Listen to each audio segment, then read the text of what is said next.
Muy buenos días a todos y todas y muchas gracias por acompañarnos en este espacio tan especial ya para nosotros como es SpyTech, en este encuentro de empresas que hemos organizado sobre la inteligencia artificial. Hemos visto que ha tenido mucha capacidad de convocatoria, especialmente entre las pymes y empresas de la provincia de Castellón y de la ciudad. Muchas gracias también a nuestros patrocinadores por respaldar este tipo de encuentros que son muy positivos para el tejido empresarial de nuestra ciudad y nuestra provincia. Y hoy vamos a vivir una jornada especial. Hemos de agradecer también a las empresas que se han prestado a colaborar con ponencias, como es el caso de Telefónica, con Tony Borak, o también 480, como es el caso de Ismael Ibáñez, así como la Universidad Jaume I con Emilio Sáez. Vamos a comenzar con la primera ponencia de todas. Nos acompañará Tony Borak, que es el gerente de venta especialista en Telefónica, que explicará las oportunidades que ofrece la inteligencia artificial en el ámbito de las telecomunicaciones. Así que cuando quieras, Tony. Hola, ¿se me escucha? Buenas. Hola, hola. Bueno, oye, muchas gracias a todos por dedicar un tiempo y a la cadena SER por invitarme. A ver si pinchamos, si se puede ver. Bueno, mientras van proyectando, arranco con una pregunta. Para mí hoy uno de los objetivos es que de alguna manera consensuemos si esto de la inteligencia artificial es una revolución o no, ¿no? Entonces, me gustaría preguntar y que levantéis la mano los que consideréis que sí que es una revolución. Así nos vamos despertando. Vale. No la bajéis, mantener. Ahora, bajar la mano los que pensáis que en los próximos 5 años, mantener la mano arriba los que penséis que en los próximos 5 años vamos a notar una aceleración en esa revolución, o los que penséis que es un poco llegando a la asíntota. ¿Quiénes mantienen que esto va a evolucionar muy rápido? Mirad, voy a hacer una analogía. Yo soy del 88. A ver, no me está, así que tengo que encenderlo, perdona. Yo soy del 88 y yo le pedí a ChatGPT, para mí una de las revoluciones en las que podríamos mirar, no muy lejana, es todo el tema de Internet, ¿no? Y yo le pedí a Gemini, no a ChatGPT, a la versión de la nueva Nano Pro, que me hiciera una imagen de la democratización de Internet, ¿no? Y cómo sería hacer que esto fuera general para todos, y a principios de los 2000 cómo sería una imagen que reflejara la democratización de Internet. Aquí la tenéis. Cuando veáis este simbolito aquí abajo a la derecha, quiere decir que es una imagen hecha por inteligencia artificial, ¿vale? Entonces, ¿por qué traigo lo del Internet? Porque si pensáis, Internet hoy en día es clave para cualquier eje tecnológico. O sea, no podríamos imaginar nada tecnológico si no hubiera habido Internet por encima. Todo está conectado. O sea, sí podríamos imaginar cosas, pero sin Internet pues el iPhone no tendría sentido, los ordenadores no tendrían sentido, pues probablemente no podríamos hacer muchísimas de las cosas que hoy en día damos por sentados, ¿no? Entonces, claramente, Internet fue una revolución. Pero si pensamos en el término inteligencia artificial, a nivel teórico, la inteligencia artificial vino antes que la parte de Internet. Internet se empezó a probar con todo aquello de ARPANET a finales de los 70, y en cambio el término inteligencia artificial nace en los 60, ¿no?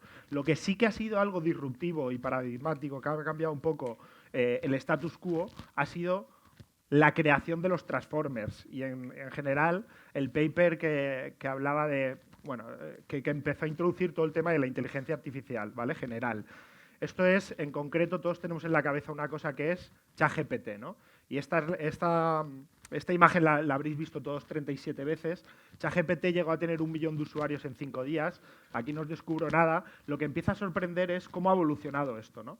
ChatGPT ya tiene 800 millones de usuarios, que si empezamos a medir escalas, pues el mundo tiene unos 8.000 millones de personas, pues estamos hablando de que un 10% de la población ya utiliza ChatGPT. ChatGPT no es la única solución, hay muchas más, ¿vale? Entonces, oye, parece que esto pinta una revolución. Para que os hagáis una idea, se estima que alrededor de 3.000 millones de usuarios tienen acceso recurrente a Internet, con lo cual esto está en muy poco tiempo llegando a la velocidad de adopción que tenemos en Internet. Entonces, parece que sí que pinta que va a acelerar mucho, ¿no? Y si 800 millones de aquí, si preguntara, levantaríais la mano prácticamente todos.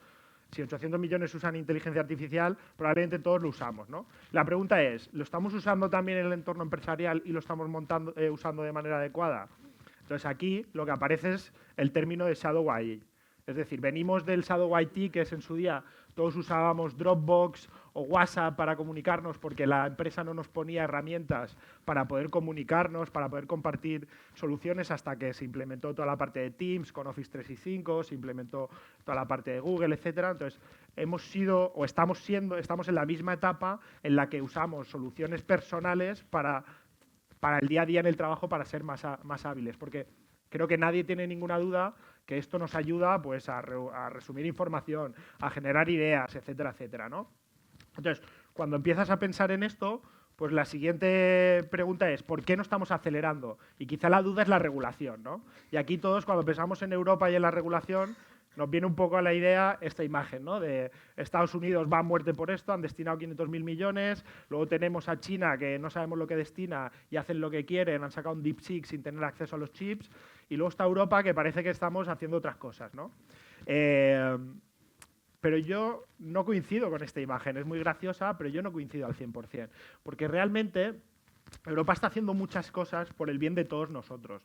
Europa va a regular que el dato que tenemos y que usamos alrededor de el entrenado de modelos, la inferencia, etcétera, esté lo mejor protegido posible. Y esto, que puede parecer, hostia, Europa va a frenar la innovación, etcétera, etcétera, yo personalmente, que he trabajado en bastantes proyectos de grandes empresas que están empezando a trabajar en inteligencia artificial, creo que tampoco frena tanto, porque la regulación ya existe con nosotros, lleva mucho tiempo sobre las empresas españolas. Todos tenéis que cumplir GDPR, todos tenéis que cumplir, bueno, los sectores más críticos, NIS2 o DORA. O sea, hay regulación que ya tenemos que cumplir en el día de hoy, ¿no? Y esta regulación que propone Europa es simplemente un mecanismo más a añadir en los mecanismos que ya tenemos, ¿no?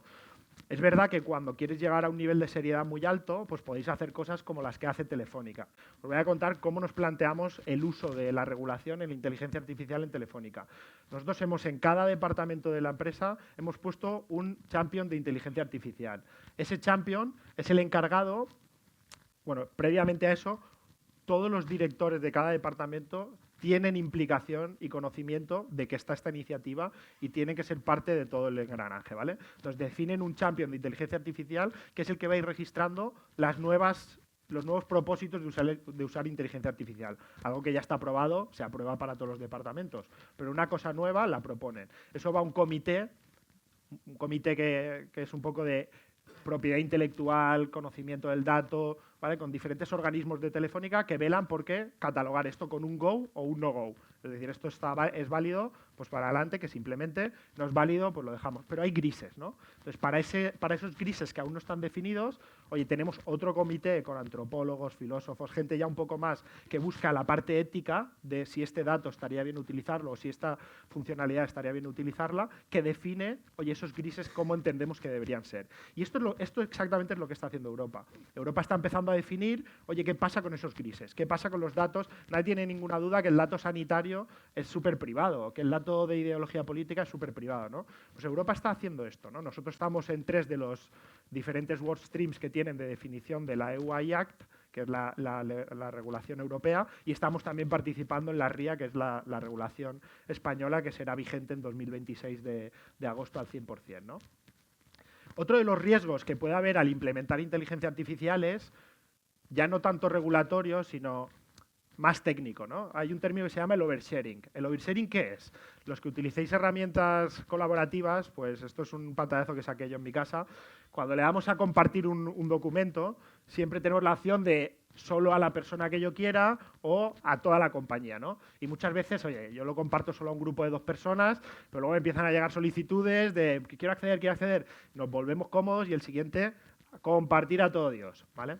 Esto tiene un riesgo, porque cuando luego implementas soluciones como Copilot, que es la IA generativa que implementa Microsoft en su ecosistema, lo que hace eso es accede a toda la documentación que está abierta.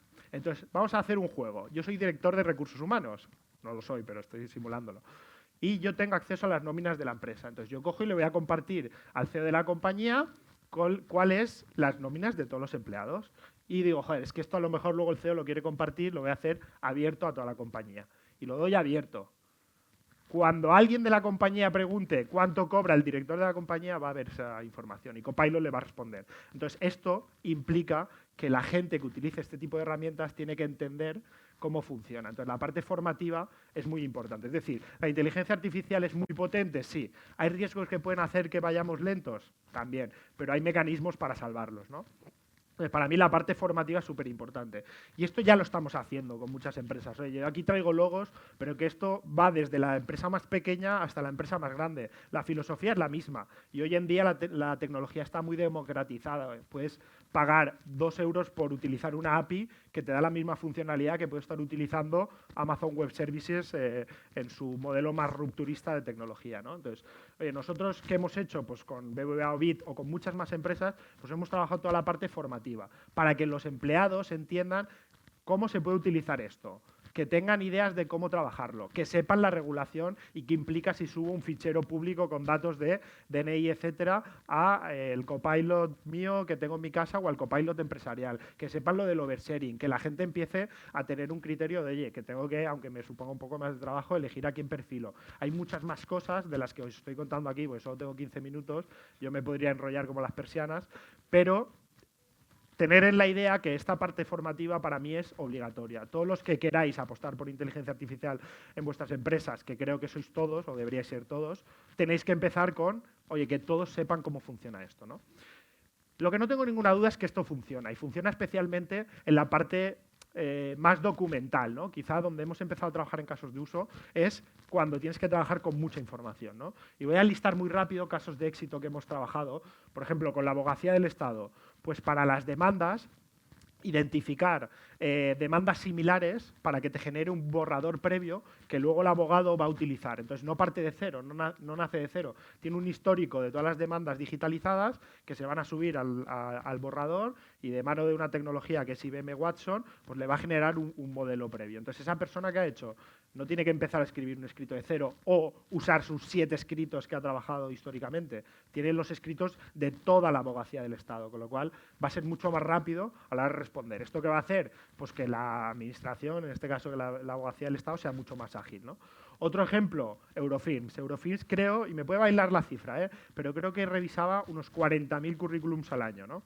Claro, esto le suponía lo mismo, una capacidad muy difícil de priorizar y elegir el buen currículo. Entonces, también hemos hecho, oye, una herramienta que hace un scoring de los perfiles. Eurofins ha dicho, mira, a mí me gusta que los perfiles que contrate tengan esto, esto, esto, oye, y esta herramienta me va a hacer un scoring en base a esto. Entonces va recibiendo currículums y en tiempo real, si llega un currículum que es muy potente, va a salir el primero en la lista de entrevistar, porque ya se ha preanalizado que es la figura ideal, ¿no? Más ejemplos. Servicio Murciano de Salud, muy parecido al de abogacía. Oye, yo cuando voy a licitar algo, cualquier administración pública, a veces tiene que licitar algo que ya lo han licitado 37 administraciones antes. Entonces, esto nuevamente era, oye, pues en mi círculo de técnicos que conozca de otras administraciones, tenéis algún paper o me metía en licitaciones o buscaba en Google. Entonces hemos hecho un buscador con todas las licitaciones públicas en la que le puedo preguntar en lenguaje natural. ¿Hay alguna licitación de registro de pacientes? Sí, pues oye, a partir de ahí parto de una base mucho más avanzada, ¿no? Más ejemplos. Sevilla. Tema de elegir los jugadores que mejor se adapten a lo que el Sevilla está buscando. Muy parecido también a lo de Eurofir. Oye, la cantidad de futbolistas que hay en categorías base y el scouting, que es súper complicado, que por muchos ojeadores que tengas puedas tenerlo todo analizado. Pues lo mismo, empezamos a mapear perfiles y con eso, pues oye, van teniendo una serie de recomendaciones que luego finalmente el ojeador es el que va a decidir, ¿no? Más ejemplos. Museo del Prado, traducción. Le preguntaba a Perplexity cuántos idiomas hay en el mundo, decía que más de 2.000. Digo, vale, pero ¿cuántos oficiales que tengan reglas escritas? Y dice, más de 200, ¿no? Pues imaginar que tenéis que traducir a 200 idiomas. Oye, pues esto, hoy en día, si hay documentación suficiente escrita, la inteligencia artificial traduce muy bien. Entonces, oye, pues mañana me viene una persona que yo no tengo un traductor, pues con este tipo de soluciones el Museo del Prado puede dar respuesta a todos los usuarios, ¿no? Y os he traído ejemplos, pero aquí mucho más, ¿eh? En moda, toda la parte de que mañana quiero ver si este traje fuera azul, si qué tal me quedaría, con inteligencia artificial lo puedo cambiar y pilotar en un segundo sin necesidad de diseñarlo de nuevo, etcétera, etcétera. En prácticamente cualquier sector en el que os imaginéis, esto es creatividad al poder. La inteligencia artificial es aplicable. Y lo que se está empezando a definir ahora es cuándo y dónde, ¿no? O sea, cuánto y dónde. Yo lo que os invitaría, os decía, oye, esto sí que obviamente para mí es una revolución, lo que es clave es cómo aplicarlo, ¿no? Entonces, Os digo cómo lo proponemos nosotros desde Telefónica.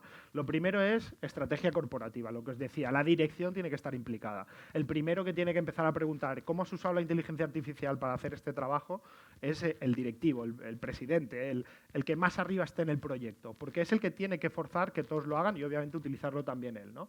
Entonces tiene que tenerlo claro como estrategia de negocio. El siguiente eje es el gobierno. Es muy importante que esto no sea shadow AI, que esto no lo haga cada uno como quiera y tengamos 37 pilotos diferentes en la empresa. No, oye, ¿quieres hacer esto? Vale. ¿Cómo lo vas a regular? ¿Cómo lo vas a controlar? ¿Quién va a decidir qué herramientas se utilizan? Entonces hay que establecer un modelo de gobierno. Lo siguiente es la formación. Para mí, el primer punto, el más importante, porque además vas a capacitar a la gente para que tenga ideas de cómo utilizarlo. Y el cuarto eje es la seguridad. Oye, esto está accediendo a información de la empresa. Entonces, si yo no protejo el uso de esa inteligencia artificial, esto puede ser una fuga de información brutal, ¿vale? Y hay muchas formas de atacar a través de la inteligencia artificial, desde prompt engineering hasta, imaginaros, ese copilot que tiene acceso a las nóminas, pues si tiene acceso a las nóminas estoy incumpliendo GDPR si alguien entra suplantando mi identidad, ¿no? Entonces la seguridad es súper importante. Entonces, por resumir un poco, y sé que voy muy rápido, el enfoque que tenemos en Telefónica es empezar a documentar casos de uso. No hay una llave maestra. Cada empresa tiene su idiosincrasia y esa idiosincrasia genera su necesidad. Entonces, lo que hacemos es, cada vez que vamos a una empresa, documentamos. Y a la próxima empresa, en vez de ir con 500, iré con 700 y a la próxima con 900. Entonces, vamos identificando casos de uso y poniéndolos a disposición de los clientes. Dar un servicio end-to-end que cubra todas las capas, ¿vale? Que no sea solo, oye, aquí te monto un LLM o aquí te hago una consultoría. No, oye, entender que esto tiene implicaciones 360, que es lo que intento trasladaros en esta sesión, y además hacerlo sabiendo que lo vas a hacer bien, porque cumples toda la ética, regulación, esto a las empresas les genera una imagen de marca y una tranquilidad que sabes que cuando lo implementes, dentro de 2, 3 años, 6 meses, no vas a tener un problema de imagen de marca como compañía, ¿no? Esto además, lo que os he contado hasta ahora es el enfoque de los casos de uso, ¿no? Pero también puedes decir, oye, no, yo es que quiero investigar e innovar con inteligencia artificial. Entonces, este enfoque que os voy a contar ahora es más desde la perspectiva de cómo lo monto, ¿no? Con qué herramientas me baso. Hay un ecosistema muy amplio, aquí faltan 1000 opciones, ¿no? Pero muy a grandes rasgos. Oye, podéis montar infraestructura a golpe de clic, como os decía, utilizando hiperescalares. Cualquier hiperescalar, os creáis una cuenta, tarjeta de crédito y podéis desplegar ahí un ecosistema de inteligencia artificial con un LLM que ya exista. Podéis montar algo on-prem. Los casos de uso que os he documentado aquí, todos tienen un ecosistema on-prem, que quiere decir que se les ha montado una máquina con un LLM concreto privado y sabes que esa información no sale, está totalmente privada, ¿vale?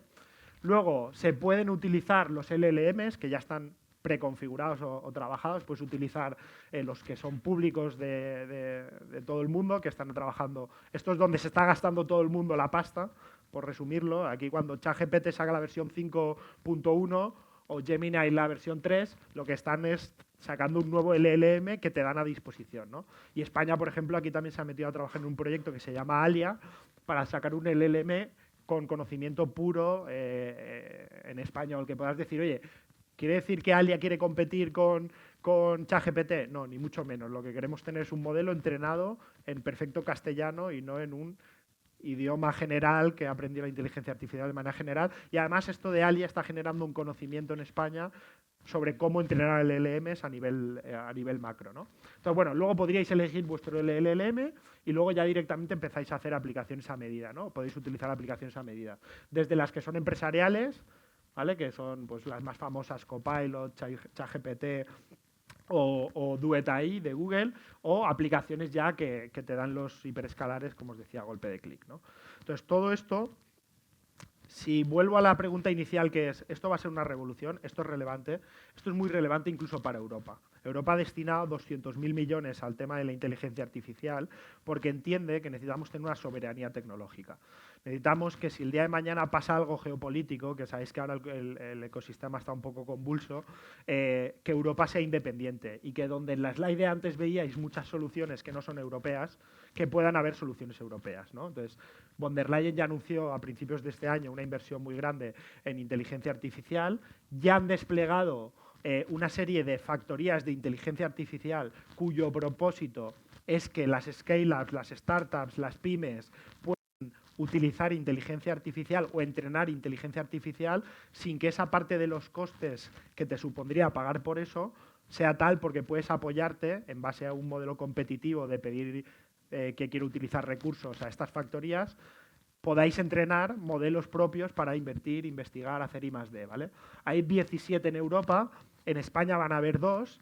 La primera ya hay propuesta de adjudicación. Telefónica ha sido una de las, junto con Fujitsu, en el BSC, la factoría del Barcelona Supercomputing Center, ha sido propuesta de adjudicación. Y ahí lo que estamos haciendo es montar muchas gráficas de NVIDIA que vamos a poner a disposición del tejido empresarial, pues para lo que os decía, pues si yo mañana quiero hacer un piloto en el sector sanitario de escaneo de imágenes oncológicas, jolín, pues que yo puedo dar una memoria, pido esos recursos, se analizará y en base a si es viable o es la mejor propuesta, se hará acceso a recursos que serían muy caros o muy difíciles de acceder si no estuviera esta iniciativa. Pero esto es solo para I+D.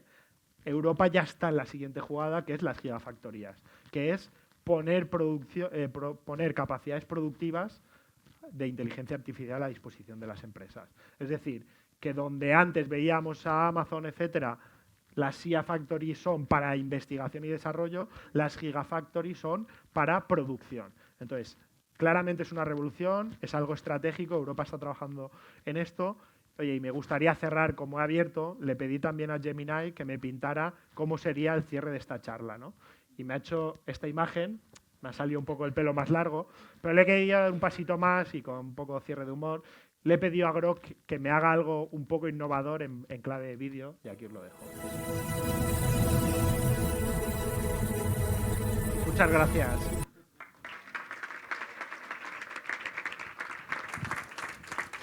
Bueno, muchas gracias, Toni Borak, por esta presentación. No se preocupen porque si se les ha quedado corto, al finalizar las 3 ponencias haremos una mesa redonda y ahí tendrán todas las preguntas que quieran para los participantes. Ahora vamos con la segunda intervención, que va a ser Emilio Sáez. Es profesor de la Universitat Jaume I de Comunicación Audiovisual y Diseño de Videojuegos y nos vas a hablar de creatividad dentro de la inteligencia artificial. Emilio, cuando quieras, buenos días. Muchas gracias, Jaume. Y buenos días y muchas gracias a todos por estar aquí. Vale.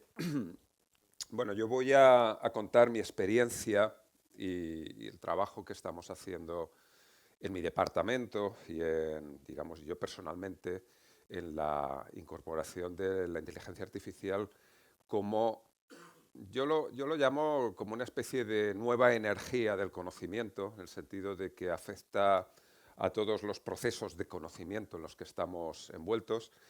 Y tras ya años, porque ya llevamos 3 años dándole vueltas a este tema, y precisamente por ser una tecnología del conocimiento, impacta en el corazón de cualquier actividad relacionada con la investigación, con el aprendizaje, y en realidad con todas hoy en día, pero digamos en mi sector nos afecta especialmente, ¿no? Digamos, estamos en una crisis de cómo replanteamos la enseñanza universitaria, de cómo replanteamos la investigación en muchos temas, y estamos haciendo cosas, estamos, digamos, tomando medidas de aproximación a métodos que nos ayuden a usar esta energía sin quemarnos los dedos, ¿no? Que al final, yo metafóricamente me gusta comparar la inteligencia artificial como el descubrimiento del fuego. Y el fuego es una energía que nos ha hecho evolucionar como especie de una manera muy interesante, pero también provoca incendios y provoca el hecho de que si no lo usamos bien podamos generar catástrofes, ¿no? Y eso está, digamos, en mente de todos. Pues la inteligencia artificial es un poco igual. Tenemos que aplicarla de manera adecuada para que nos potencie y no nos sustituya, no nos queme. Y en eso estamos. Yo he estado estos últimos meses haciendo entrevistas para mi podcast a profesionales de distintos sectores que están aplicando la inteligencia artificial de forma creativa en sus ámbitos, desde la psicología, la sanidad, la filología, la traducción, recursos humanos, etc. Y con eso y con unos seminarios, digamos, de formación y a la vez de debate con profesores de comunicación que hemos tenido, pues un poco he llegado a plantearme, digamos, conclusiones que quiero compartir con vosotros. Esto no son las tablas de la ley, realmente lo que yo tengo muy claro es que todo esto lo estamos, digamos, compartiendo y haciendo entre todos, experimentando. No hay una verdad absoluta, hay una manera de trabajarlo. Y además, hay una cuestión que sí que creo que es muy importante tener en cuenta, y es que precisamente en la medida en que usamos la inteligencia artificial aplicada a nuestros ámbitos de conocimiento, es, como decirlo, precisa y útil en la medida en que sepamos, aunque parezca pueril lo que estoy diciendo, en que sepamos lo que estamos haciendo, en que apliquemos el expertise que nos es propio para determinar si lo que está haciendo la IA tiene sentido, tiene errores, no los tiene, va orientado hacia donde toca, está en el contexto que toca, etc. ¿no? Entonces, desde ese punto de vista, cada uno de nosotros, cuando nos aproximamos a la inteligencia artificial, tenemos una experiencia diferente. ¿Por qué? Porque si estamos aplicándola bien y estamos dándole el contexto adecuado para que trabaje de la forma ajustada a nuestras necesidades precisas, que esa es una de las grandes potencias y uno de los grandes poderes de los distintos sistemas de lenguaje de la inteligencia artificial, es su gran capacidad de adaptación a nuestras necesidades específicas. Y entonces, si la estamos usando bien, con prompts adecuados para que se ajuste a lo que estamos pidiendo de una forma precisa, entonces cada una de nuestras experiencias es única y valiosa, porque no va a haber otra igual. Y eso lo podéis comprobar porque muchas veces, preguntando sobre el mismo problema, sobre la misma cuestión, con que variéis un poco la pregunta, ya responde otra cosa. Bueno, siempre responde otra cosa, pero ya va a responder otra cosa con otra orientación. Entonces es muy importante. Y eso para mí tiene mucho valor, ¿no? Esa capacidad de personalización, por una parte, es lo más valioso, porque la IA en estos momentos puede dar respuestas a situaciones de un amplísimo rango de posibilidades de conocimiento de problemas, de escenarios, pero por otra parte es un punto de fragilidad, porque si no se trabaja bien, no se va a adaptar de una forma adecuada, ¿no? Entonces, por eso digo que cada vez que yo trato con un grupo, ya sea de mis alumnos o de colegas o público, este tipo de cuestiones, lo que vosotros experimentáis, lo que vosotros hacéis, tiene muchísimo valor como experiencias porque son muy, ¿cómo decirlo?, originales, ¿no? Yo he preparado una presentación, que no es una presentación, realmente es una página web interactiva preparada también con Gemini, también un poco por adaptar a las opciones que nos da, en el cual os presento, digamos, un modelo de 3 fases de cómo aplicar la IA a un sistema general de uso del conocimiento de cualquier ámbito, no solo del educativo, sino de cualquier sector especializado, de la cerámica, del diseño web, del textil, del comercio, me da igual. En todos los sectores hay un conocimiento y unas habilidades que manejar, ¿no? Y entonces yo os planteo este modelo y luego el modelo nos plantea ejemplos concretos sobre cómo aplicarlo de una manera general, pero que ya nos va a dar un poco esa idea. También por tener un caso de cómo con la inteligencia artificial podemos hacer también las formas diferentes a la hora de compartir el conocimiento. Bien, yo lo que os planteo son 3 patas en este modelo. Una pata, digamos, más personal, no, propia, digamos, es decir, el conocimiento que nos es propio, el conocimiento que tenemos y el conocimiento que queremos tener. Por 2 cuestiones. Solo desde un expertise afinado vamos a poder usar la IA de manera conveniente. Si estamos en el sector del diseño web y queremos hacer consultas legales, corremos un peligro mortal de que nos mezcle la legislación española con la alemana o con la de Sudáfrica. O no, pero nos la puede mezclar y si no tenemos el ojo de saber reconocer eso, podemos meter la pata. Solo un experto en leyes va a poder valorar ese tipo de conocimiento de una forma adecuada. Si nosotros somos expertos en marketing y hacemos consultas en marketing, vamos a valorar si lo que nos está diciendo tiene utilidad, tiene calidad y tiene proyección para resolver un problema. Por una cuestión aleatoria y probabilística podríamos llegar a una buena solución con este tipo de mezclas de conocimientos, pero corremos un gran riesgo en cuanto la proporción de la delicadeza de la decisión va creciendo. O sea, cuanto más expuesta es la decisión, la tarea que tenemos que hacer con IA, más necesario es el expertise que tenemos que aplicar para usarla. Si es una cosa que nos da igual, pues son, y no es que nos dé igual, los deberes de aritmética de nuestro hijo, que no nos acordamos de hacer una integral y le preguntamos a la IA, bueno, hay riesgo de poner en ridículo a nuestro hijo si no está bien luego en clase, pero bueno, vosotros me entendéis. La cuestión es que partimos de que tenemos que saber de qué estamos tratando.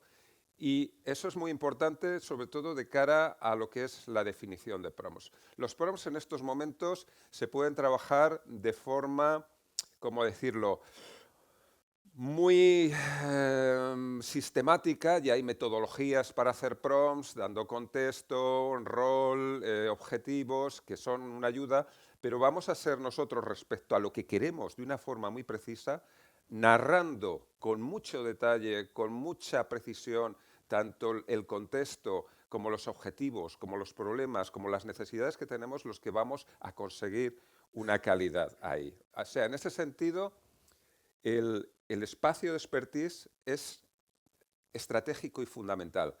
¿Pero nos puede ayudar la IA a mejorarlo? Sí. Si adoptamos con ella un rol de, yo le llamo, aunque no sé, original mío, pero es un término que me gusta, de sparring de conocimiento. O sea, alguien con quien contrastamos nuestros problemas, nuestras dudas. La IA nos puede... no me planteo aquí ya el aprendizaje desde un punto puro y duro, aunque también, si queremos aprender algo, la IA puede ayudarnos a aprender, pero nosotros podemos mejorar con la IA nuestro expertise con esa lógica de sparring, con esa lógica de plantearle problemas que tenemos para ver qué respuestas que nos da, replantearle, iterar y buscar soluciones a cuestiones ya de un nivel de conocimiento más elevado.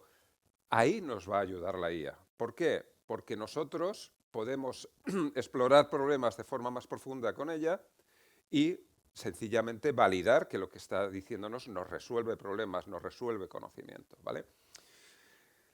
Una vez partimos de ese primer espacio súper estratégico, pasamos a un segundo espacio de mejora o de apalancamiento. A mí me gusta pensar en la IA como una palanca, ¿no? En el sentido de que es capaz de, sobre todo en el ámbito de gestión de información, de todo tipo de documentación, etcétera, hacer cosas que nos costaría muchísimo tiempo y incrementar nuestra productividad de una forma masiva, ¿no? O sea, imaginad que estáis haciendo una investigación de cualquier tema y tenéis, ¿qué os voy a decir yo? 200 papers sobre ese tema a leer y no tenéis tiempo.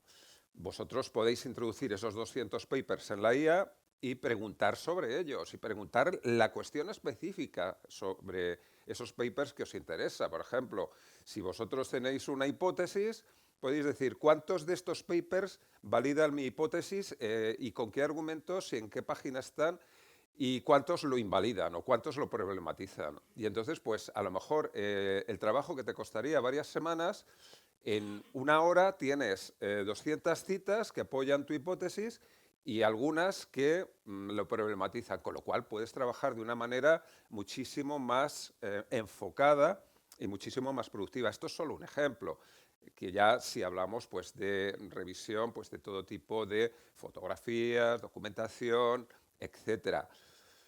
Para el tema administrativo, en el cual los procedimientos son muy ordenados y piden, digamos, información de una manera más sistemática, tú puedes poner ¿cómo decirlo?, los impresos que tienes que cumplimentar y toda la documentación tuya que tiene la información que nutre esos impresos. Y por arte de magia, luego lo tienes que supervisar, evidentemente, ya tienes todos esos impresos cumplimentados con esa documentación o esa información más o menos, ¿cómo decirlo?, ordenada, ¿no? Entonces, nosotros en esa palanca lo que tenemos que plantearnos es de las cosas que hacemos y que controlamos, pero que no son, digamos, interesantes, ¿cuántas nos puede ayudar la IA para mejorar su productividad? De las que ya hacemos. No estoy hablando de actividades nuevas, estoy hablando de cosas, de procedimientos habituales, de cosas que nos llevan mucho tiempo y son tareas relativamente mecánicas, que luego debemos nosotros supervisar su resultado. De alguna manera es como si para este tipo de cuestiones la IA se convierte pues en un grupo de colaboradores que llega y nosotros vamos a supervisar cómo hacen la tarea que tenemos que indicarle, ¿no? Y luego, por el último, y el que más me gusta a mí, es el espacio de exploración. Porque aquí pasa una cosa, a mí me da la sensación de que nosotros hemos pasado de tener un vehículo, llamémosle informática, llamémosle internet, que nos ayuda a desplazarnos por el conocimiento, pues no sé, ¿qué os diré yo? A 300 kilómetros por hora. Pero es que ahora de repente tenemos un vehículo que nos ayuda a desplazarnos a 3.000 kilómetros por hora. Pero, en principio, por nuestras inercias, por nuestros prejuicios, porque somos humanos y tenemos prejuicios, seguimos desplazándonos con ese vehículo que puede ir a 3.000, nos seguimos desplazando a 300. La cuestión es pensar a dónde podemos ir a 3.000 kilómetros por hora. Y entonces es ahí donde a mí me resulta muy interesante pensar en que la IA nos puede ayudar a generar nuevos productos, nuevos procesos, cosas que no existen, pero que en nuestro ámbito pueden ser revolucionarias, pueden crear nuevas formas de hacer las cosas, ayudas que pensábamos que no íbamos a tener para cualquier tipo de cuestión, ¿no? Y ese es un ámbito donde la IA nos puede ayudar de forma sorprendente. Dicen que la IA no tiene creatividad, pero eso es mentira. Yo os digo porque sí que tiene creatividad. ¿Qué es la creatividad realmente? Nosotros tenemos creatividad cuando nos enfrentamos a un problema, a una situación que nos planteamos que hay que resolver de una manera diferente y nos basamos en todo lo que conocemos previo y juntamos pues nuestros conocimientos en distintas disciplinas, nuestros conocimientos del entorno, del escenario que tenemos y al que queremos llegar. Y por una de estas, entre ensayo y error, encontramos cosas, seguramente más errores que ensayos, como suele ser casi siempre. Pues la IA actúa exactamente igual. Si tú le dices, tengo este escenario, tengo este problema, tienes toda esta información, me gustaría poder encontrar algo que me resolviese este tipo de problemas de formas que no conocemos. La IA empieza a darle vueltas a eso y te empieza a proponer soluciones diferentes, porque tú le dices, piensa lateralmente, piensa en cosas que no existen, piensa en ideas diferentes, y te las va dando. O sea, eso de que la IA no tiene creatividad, lo siento. No, sí que la tiene. Eso sí, somos nosotros los que le empujamos. Somos nosotros los que le damos contexto. Somos nosotros los que le decimos, quiero ir hacia allá, porque la IA por sí misma no va a hacer nada. Ahí ya la palanca se convierte, vamos, en un cañón de láser del tamaño de un transatlántico. Y entonces, pues bueno, ahí es donde vamos a trabajar con la IA buscando elementos... ¿Voy mal de tiempo ya? Ya hemos terminado. Bueno, pues luego si queréis os puedo dar la URL, le proponéis una actividad cualquiera, por ejemplo, diseño de ropa. Y os va a generar, pues eso, el cómo Aprender cómo hacer de sparring, funciones para redactar borradores bueno, de esos diseños y herramientas para crear nuevos materiales. En fin, nada, muchas gracias y espero que os haya sido de interés. Bueno, pues muchas gracias, Emilio Sáez, profesor de la Universidad Jaume I. No os preocupéis que después haremos una mesa redonda y pondremos algunas ideas más claras y más concretas también. Y si alguien tiene alguna pregunta, como decíamos, podrá tener la oportunidad de preguntar, porque estamos viendo muchos conceptos y después pues, haremos un resumen de todo. Ahora es el turno de Ismael Ibáñez, que es el General Manager de 480, que va a abordar cómo la innovación tecnológica impulsa la competitividad empresarial. Gracias y cuando quieras.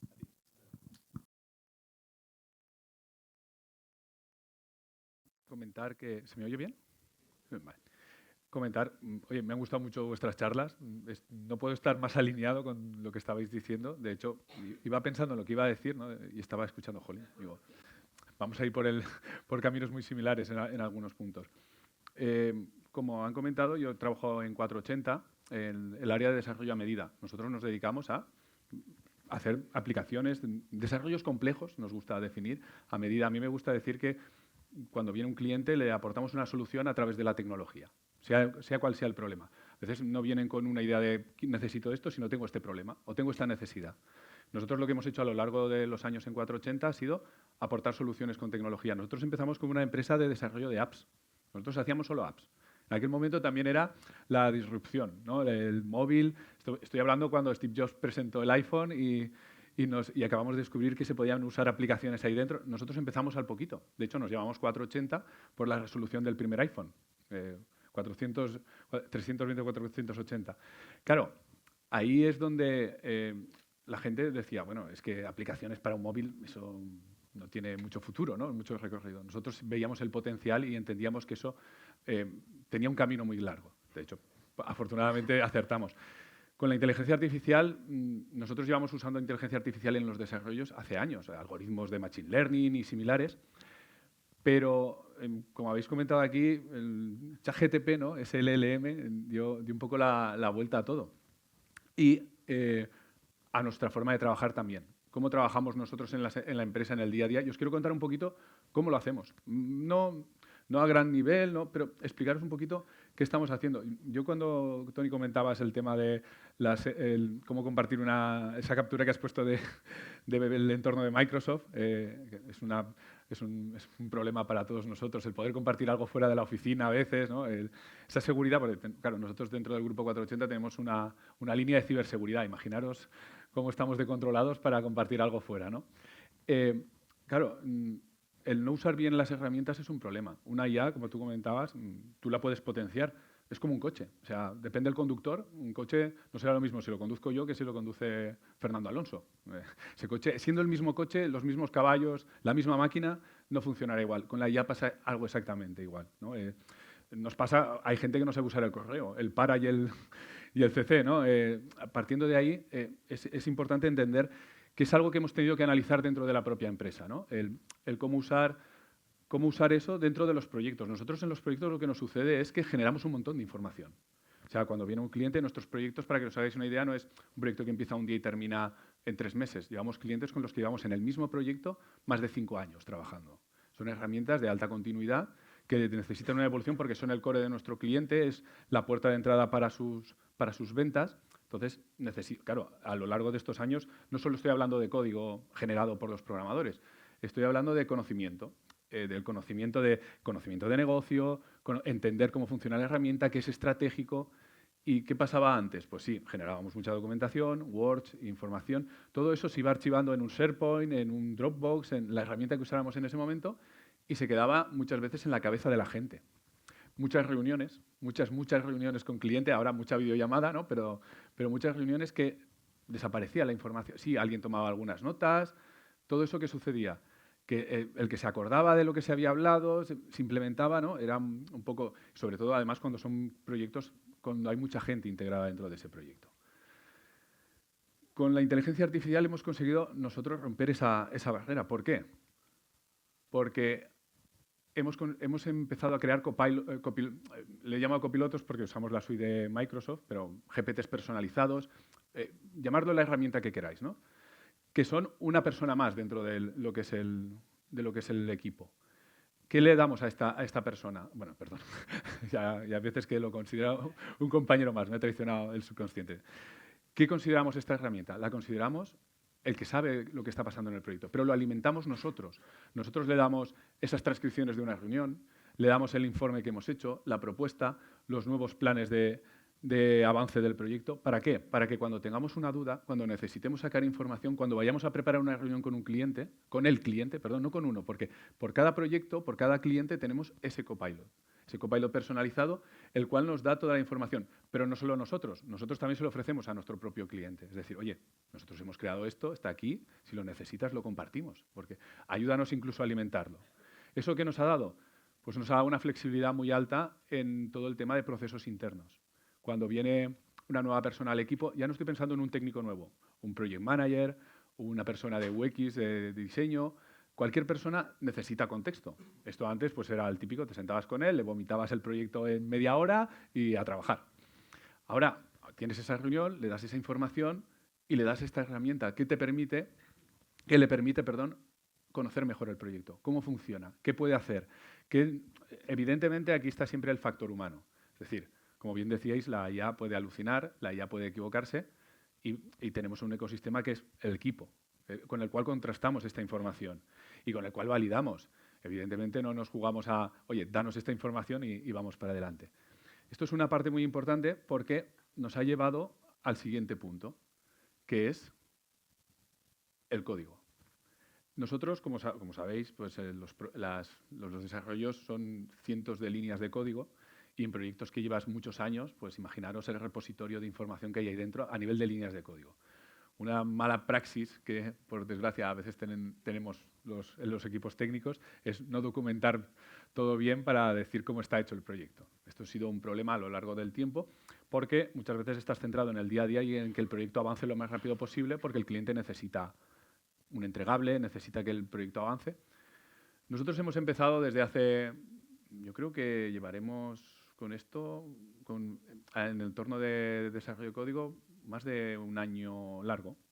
He puesto Cursor porque es la aplicación que usamos ahora. Cursor al final es una herramienta, un for de Visual Studio, que lo que te permite es tener una inteligencia artificial conectada dentro del ecosistema de programación.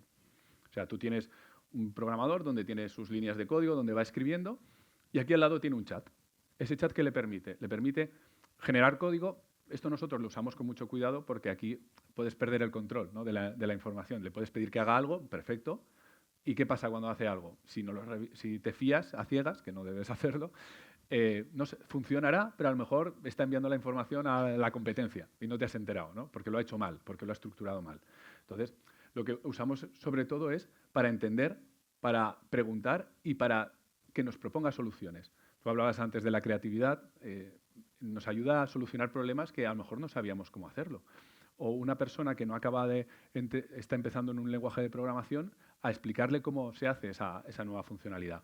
O a aplicar una solución que crees que no está funcionando bien, a darle un poco la vuelta al calcetín y formatearla de otra manera. Esto nos ha dado no solo a nivel de código, sino también las curvas de aprendizaje.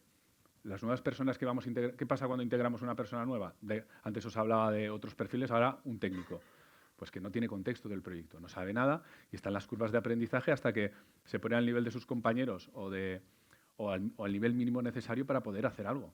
Sin esa curva de aprendizaje, claro, pondrías a una persona en cualquier proyecto y sabría ya lo que tiene que hacer, ¿no? Eso es el debate siempre con el cliente de si le cambiamos un recurso, ¿qué sucede, ¿no? Ese tiempo que no vamos a poder avanzar, pues gracias a la inteligencia artificial hemos conseguido que esto sea mucho más sencillo.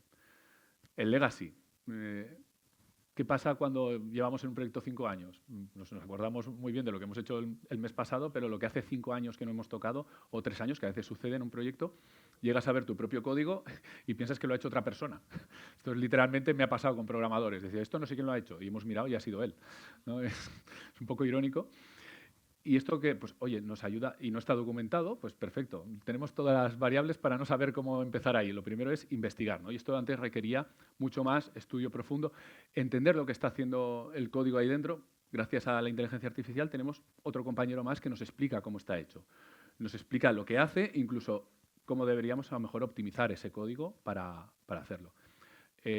Aquí lo bueno de este tipo de herramientas es como ChatGPT, al fin y al cabo. Tú puedes pedirle que haga varias cosas a la vez, ¿no?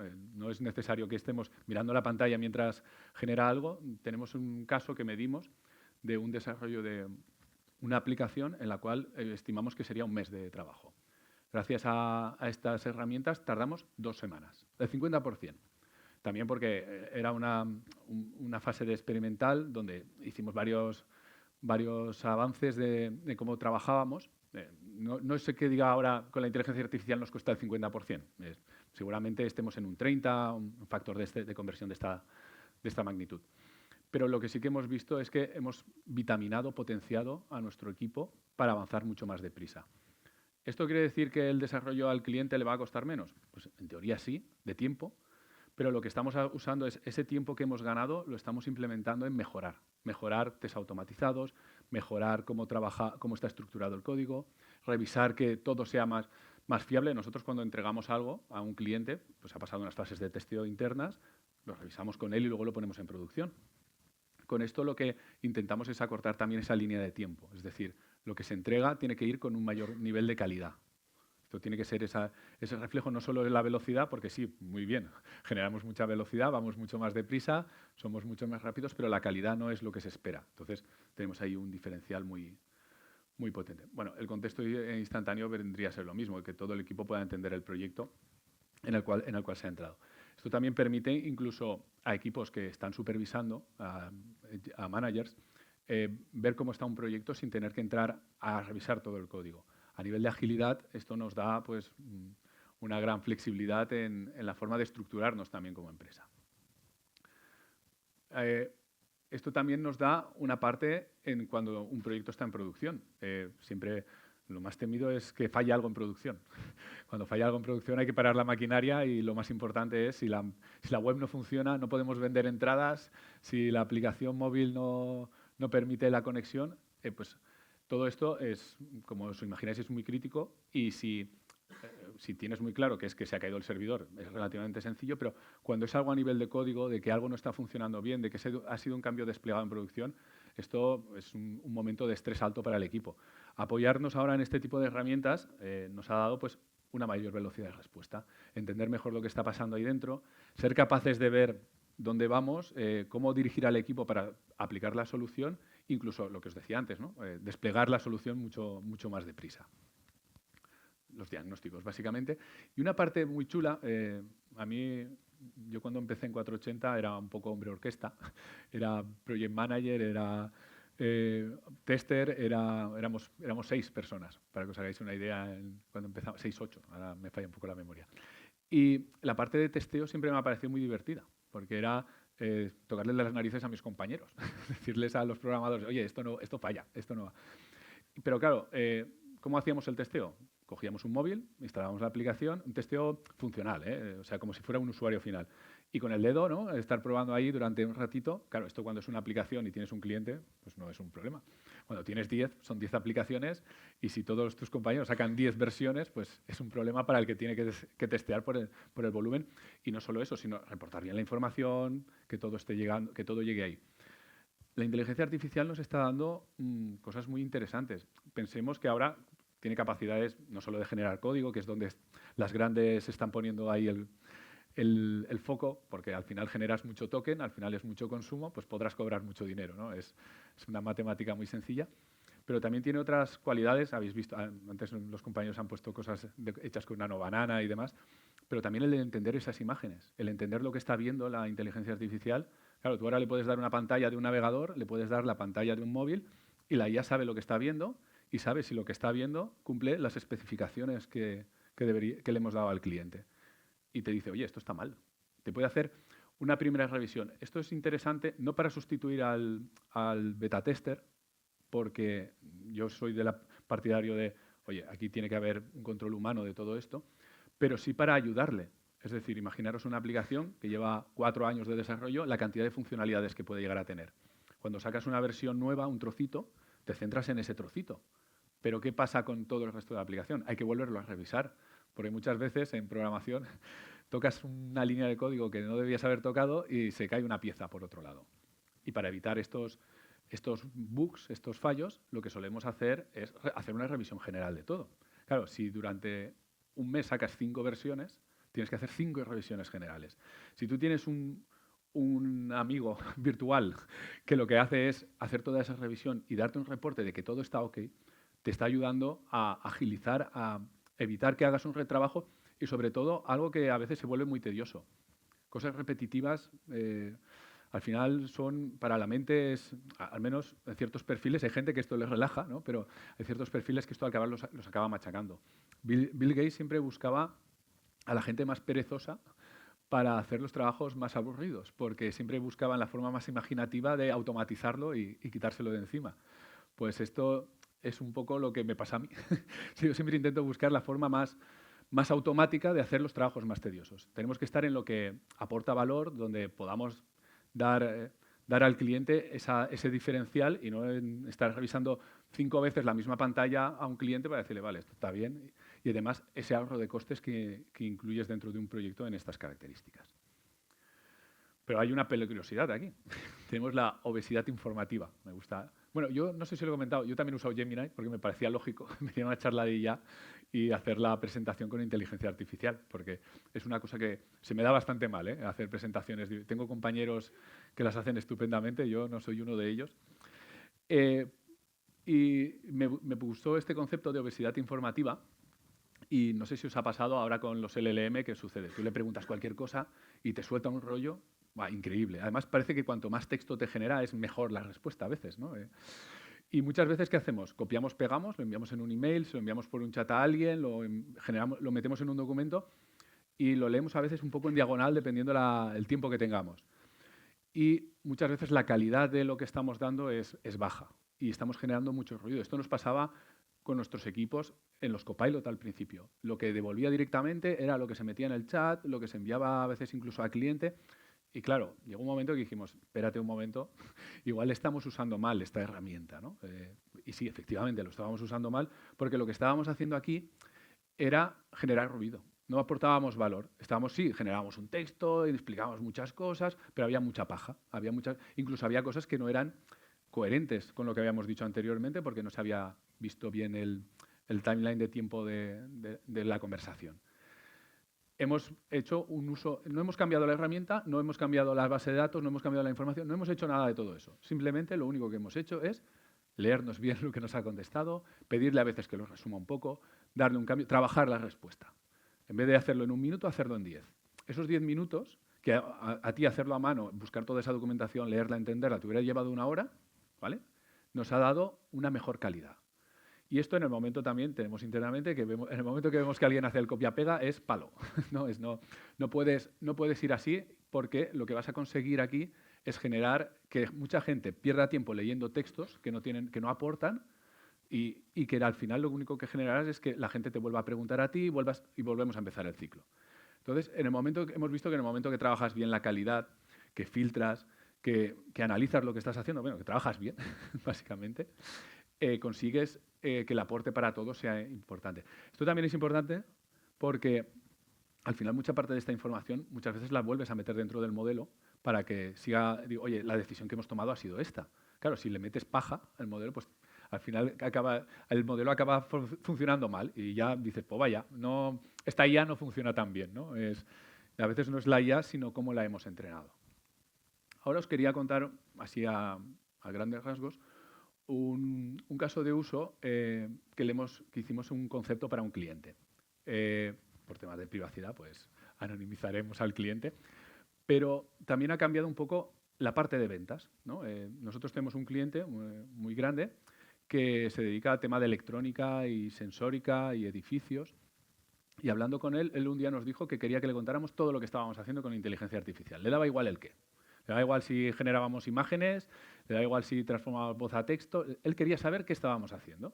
Y dijimos, perfecto, a nosotros nos encanta hablar de inteligencia artificial y creo que podemos quedar cada cierto tiempo, quedamos y le vamos contando. Y hablando un día con ellos, vimos que había una idea que podíamos llegar a proponer. Y en lugar de hacer una presentación, que se me da muy mal, hicimos un prototipo. Hicimos un prototipo y nos fuimos a enseñárselo. ¿Qué hicimos? Cogimos Google Studio y le dimos unas bases. Queríamos hacer un sistema de control de edificios, pero enfocado desde otro punto de vista. Este cliente ya tiene un dashboard donde ve todas las alarmas y lo que está pasando dentro del edificio, pero queríamos que la inteligencia artificial estuviera supervisando ese edificio. No tanto para que nos dijera lo que está pasando para poder hablar con ella, sino para que detectara cosas que no habíamos previsto. Incluso, aunque este cliente tiene muy medidos el tema de cuándo hay que cambiar un sistema, cada cuánto fallan, porque al final es su día a día, pero queríamos que empezara a detectar patrones para futuros fallos preventivos, soluciones preventivas, o para incluso analizar si había comportamientos anómalos en lo que era el propio personal, pues entradas a altas horas, fugas de información. Ya no estamos pensando en que entraran a robar al propio edificio, pero son edificios de empresas al final y pues, normalmente pues, la gente entra en el horario de oficina, ¿no? Eso sería, y por la noche, por a lo mejor algo de limpieza. Pero hay veces que no puedes parametrizar todo para todos los edificios. Y lo que hicimos fue, a través de esta herramienta de Google Studio, hicimos un concept que simulaba todo esto. Se lo enseñamos y no acabamos haciendo ese propio desarrollo, pero parte de esa aplicación, de ese conocimiento, lo hemos ido aplicando en el proyecto general que tenemos con él. ¿Esto qué quiere decir? Que podíamos haber ido con una presentación muy bonita, podíamos haberle explicado durante 2 horas todo lo que estábamos haciendo con inteligencia artificial, los algoritmos que estamos aplicando, cómo hacemos los RAGs, el Machine Learning, pero pensamos que era mucho más fácil coger una herramienta como Google Studio N8N por detrás, montar algo muy sencillo, muy rápido, pero que funcionara de verdad. Aquí la diferencia es que había una IA, había unos datos que se simulaban, pero la IA que estaba leyendo no sabía lo que iba a ver. De verdad, si detectaba algo, lo detectaba. Y si no lo detectaba y fallaba, estaba fallando de verdad. Y ahí se vio el potencial de los modelos, que os he de decir que a día de hoy usábamos Gemini para ese modelo, que era el 2.5 Pro.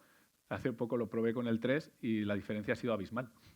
Claro, ¿eso qué nos da? Que un desarrollo hasta ahora, como lo conceptualizábamos, era, pues hacemos un desarrollo con esta tecnología y se mantiene estático hasta que tú lo cambias. Ahora tenemos una parte que podemos acoplar y desacoplar, que es el modelo de inteligencia artificial. ¿Qué quiere decir esto? Si yo tengo ese modelo en ese proyecto y hoy lo cambio, lo que me da es que con la misma infraestructura, con el mismo coste que ya hice, tengo algo mucho más rápido, mucho mejor, que funciona mejor, que entiende mejor. O sea, yo siempre digo que dentro de 6 meses la IA no irá peor, eso seguro. Y al final esto ha cambiado un poco cómo estructuramos los proyectos, cómo los enfocamos. Hace unos meses vino una empresa que quería hacer análisis de clases online. Era una universidad que quería analizar sus clases online. Valoramos el proyecto en más de 100.000 euros, porque todo lo que quería el lenguaje no verbal, quería analizar la voz, todo. Eso era ultra mega complejo. Salió en aquel momento, porque esto ya hace un tiempo, Gemini 2.5. Hice una prueba yo solo, le tiré el vídeo, le pedí lo que quería que hiciera, me montó hasta la web y el timeline de tiempo. O sea, un proyecto de 100 y pico mil euros pasó a valer 20.000. ¿Por qué? Pues porque la inteligencia artificial simplificaba tanto el desarrollo y la complejidad de lo que querían que era increíblemente fácil hacer. Había democratizado el acceso a mucha gente a herramientas que antes estaban al acceso solo de algunos. Temas de reconocimiento. Yo soy muy fan de la inteligencia artificial a nivel de visión, porque todo lo que puede ofrecer ahí creo que es un campo que está todavía por explotar mucho más. Al final, lo que os quiero transmitir con esto es que tenemos un nuevo estándar para nosotros de trabajar, que es velocidad. Vamos más deprisa, evidentemente, con todo esto. Precisión, porque podemos ir más deprisa, pero si no tenemos esa calidad, ese cómo hacer bien las cosas, creo que no vale de nada ir más deprisa. Y el valor, ¿qué entregamos al cliente, ¿no? ¿Cómo lo entregamos? Esa calidad, esa información. Yo, desde que estamos en 480, siempre me vayan diciendo la palabra nuevas tecnologías, que es algo que me da un poco de rabia esa palabra, porque cuando hablan de nuevas tecnologías, hace años se referían al móvil como nueva tecnología. Yo llevaba 6 años programando apps. Y decía, jolín, si esto es nuevo, pues igual me estoy equivocando, ¿no? Aquí va a pasar lo mismo. Tú antes nos decías que levantáramos, Tony, la mano, ¿no? Los que creíamos que esto iba a... Yo pienso que no la tendría que haber bajado todavía, porque creo que esto va a ser exponencial. Va a seguir creciendo y ahí sí que hay un poquito de ruido de burbuja, de Nvidia y sus chips, de las sobrevaloraciones. Efectivamente, ahí hay un tema que creo que hay algo sobredimensionado, pero está claro que tanto las grandes van a seguir apostando por ahí, los gobiernos ven el potencial que esto puede tener y cómo nos puede ayudar, no solo a nivel de programación, donde yo me he centrado, sino cualquier otra parte. Yo a mi compañero Alfredo le decía el otro día, yo no sabría volver atrás ahora. O sea, tú ahora me quitas la inteligencia artificial y, ostras, a mí mi día a día cambiaría muchísimo. No sé si os pasaría a vosotros, pero el mío sería mucho más lento. Bueno, solo quería transmitiros eso de cómo es... Bueno, había puesto una fase de preguntas porque no recordaba lo de la mesa, pero que creo que es muy importante que tengamos en cuenta cómo esto puede llegar a cambiar todavía más en un futuro muy cercano. Gracias.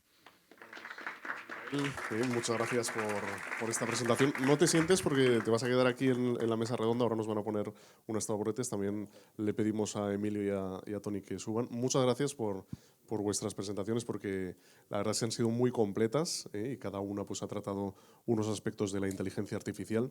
Y ahora vamos a dar paso al turno de preguntas. Hay un micro en la sala que irá circulando por ahí y cada uno que tenga alguna pregunta bueno, pues podrá ir formulándola. Emilio, siéntate aquí a mi lado y Ismael aquí al extremo. Yo sí que os quería preguntar, mientras la gente se anima, que había una cuestión, porque aquí hay empresas de muchos tipos, empresas de diferentes ámbitos. Entonces, sí que os quería preguntar, ¿qué le recomendáis en un minuto, si se puede explicar más o menos? Es difícil, pero bueno, esto dará paso a que se hagan más preguntas. A una pyme y a una gran empresa en cuanto a la inteligencia artificial. Es decir, que vayan ellos por su cuenta en el caso de las pymes y son menos trabajadores y tienen igual menos recursos para invertir ahora mismo en inteligencia artificial, que vayan ellos mismos probando, que recurran a empresas y en el caso de las grandes empresas, ¿qué es lo que tienen que hacer también con la inteligencia artificial? Comenzamos contigo, Antoni. Vale, a ver, creo que es bastante igual sea el tamaño de la empresa que sea. Para mí lo primero es usarla. O sea, tenéis que usarla en vuestro día a día, en todo en general, tenéis que usar inteligencia artificial para entender cómo funciona y cómo os puede ayudar, ¿no? Creo que a nivel de dirección tienen que empezar a proponer que se utilice y ser los primeros en ser autocríticos en cómo se está utilizando. Y dices, oye, ¿y me apoyo en una empresa o no? Bueno, en función de la velocidad que quieras, tú no vas a tener el conocimiento de una empresa especializada. Entonces, ¿quieres acelerar? Apóyate en una empresa que esté especializada, ¿no? Y en una empresa mucho más grande, creo que el tema de los riesgos hay que mirarlo con un poco más de zoom. Entonces, ahí sí que aconsejaría que si no tienes esa capacidad tú autónoma de hacerlo, apóyate en una empresa que te pueda ayudar.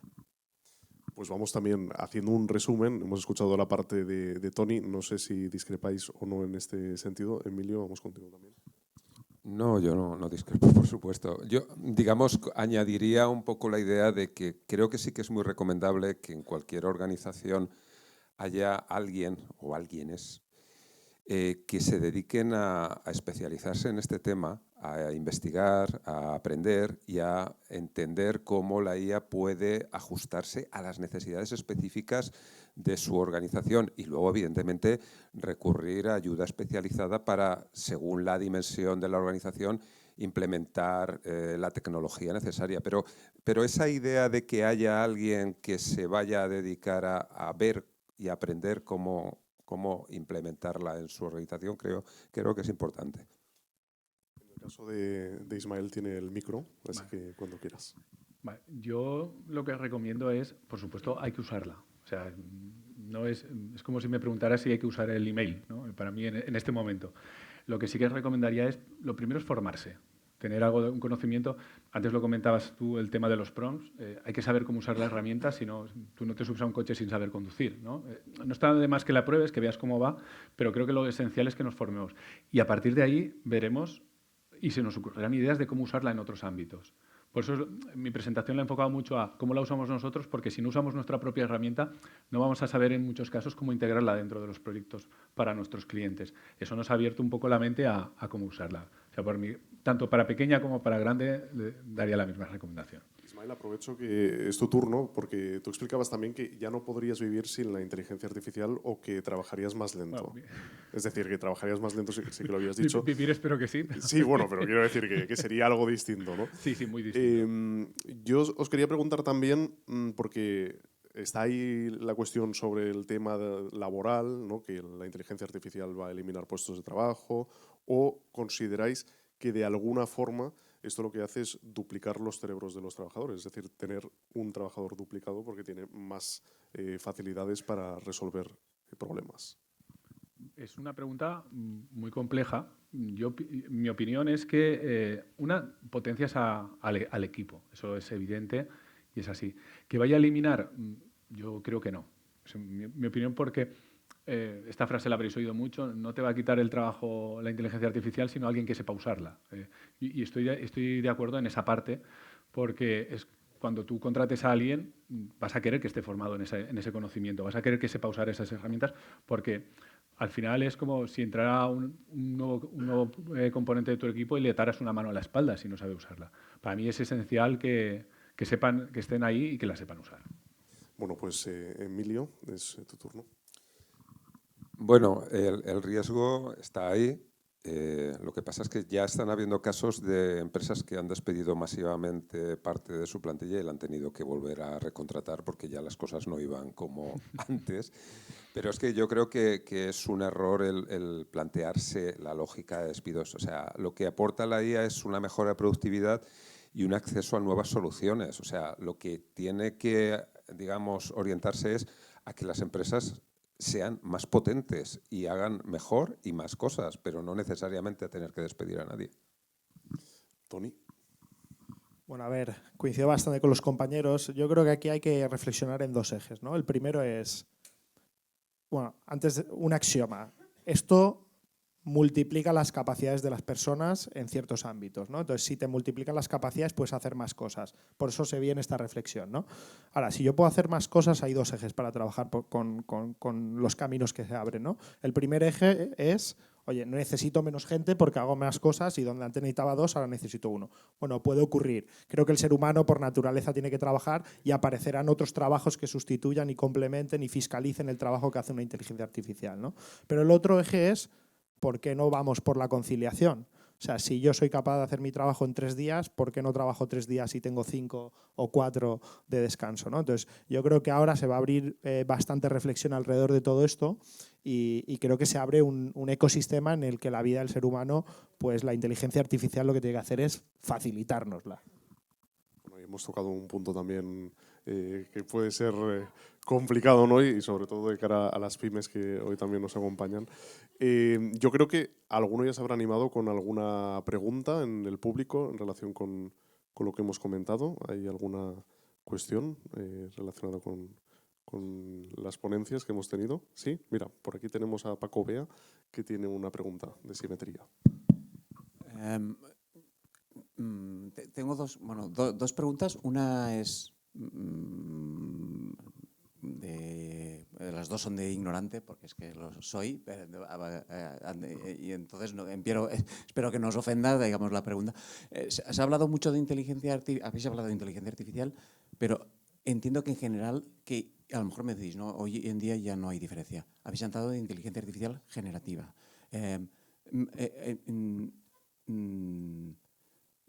Digamos, ¿es la clave para las empresas, la inteligencia artificial generativa, o en realidad lo he interpretado yo mal y estabais hablando también de algoritmos predictivos, que sé que ya toda la inteligencia artificial puede hacer algoritmos predictivos? Una pregunta es esta, ¿lo centrabais en generativa o habláis en inteligencia artificial en general? Y lo segundo, nosotros somos el grupo Simetría, tenemos casi 4.000 trabajadores.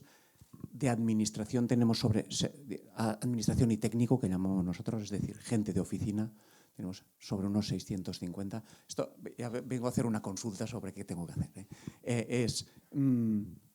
Nosotros ahora no hay semana que no tenga uno de esos 650 que me pida un un ChatGPT, un Copilot de pago. Es decir, no, porque quiero hacer, tengo unos albaranes y voy a meterlos por no sé dónde a ver qué me sale por allí. O quiero no, porque es que estoy redactando una cosa y la quiero. Lo que hemos decidido es que tenemos un grupo, justamente los estamos formando y les vamos a poner eso que piden y que prueben, y nos vamos a sentar cada mes con ellos para sacar esos casos de uso que a lo mejor le pueden interesar a otros. No sé si eso, o qué me proponéis de hacer, porque es que cada semana tengo a alguien que se le ocurre algo para probarlo. Pues tiene el micro Ismael. Yo sí que he hablado sobre todo de LLMs hoy. Sí que también he hablado un poquito de Machine Learning, pero nada. No creo que hoy, a día de hoy, pues sí, seguramente los LLM sean una gran solución para las empresas, pero a lo mejor dentro de 2 minutos o de un día o un año, depende, pues el mercado tiende hacia otra parte. El LLM lo que ha hecho es democratizar un poco el acceso a esta tecnología al usuario de a pie y en un formato chat que todos estamos muy acostumbrados a usar. Entonces, creo que aporta mucho. Sobre lo que comentabas de qué te piden y demás, pues mi filosofía es adelante, probemos. Pero probemos, y aquí sí que hay que tener un poco de cuidado, qué datos vamos a volcar, cómo los vamos a volcar y en qué ecosistema. Yo, por ejemplo, he hablado aquí de Microsoft. Nosotros estamos en la suite de Microsoft, como podríamos estar en la de Google, que yo también la uso y por eso he usado Gemini, y también la tengo en modo corporativo. Y aquí hay que tener, pues, oye, bien configurada la privacidad, que no entrenen tus datos para otros modelos, ¿no? Hay ciertas premisas, sobre todo si vas a tratar información sensible. Eso es mi primera recomendación. Y lo segundo, pues si hacer una prueba está bien, pero a lo mejor lo que necesitas es sentarte con una empresa y un poco de asesoría. Sería mi recomendación así a grandes rasgos. Es que nuestro piso tiembla cada vez que llega una piscina. Sí, el nuestro también, no te creas. Coincido bastante. A ver, yo creo que la disrupción es la inteligencia artificial generativa. La inteligencia artificial llevamos tiempo haciendo robotización, temas de BPM, minería de procesos, que está muy asociado al tema de inteligencia artificial. Entonces, creo que hay que también trabajar la inteligencia artificial dentro de las empresas, pero la disrupción, y por lo menos mi charla, iba más al enfoque del cambio de paradigma que tenemos con la generativa, ¿no? Y coincido también con Ismael. Yo creo que empezar con un piloto siempre es bueno. Empezar acotado y ver reflexiones de cómo va evolucionando es hacer las cosas con prudencia. Y bueno, la formación que apuntábamos antes ambos, y dejarte asesorar. Sois 4.000 empleados. Oye, yo creo que sois un volumen muy grande para revisar temas de formación, cumplimiento normativo, modelo de gobierno, y que hagáis las cosas con los pasos adecuados. Bien, ¿tenemos alguna otra pregunta en el público? Pues muchas gracias por estar con nosotros, Tony Borak, Emilio Sáez e Ismael Ibáñez, y muchas gracias también a 480, Telefónica, a todas las empresas que hoy nos acompañan y también a las empresas patrocinadoras. Gracias, y ahora continuaremos también con un aperitivo en la sala que nos acompaña aquí al lado.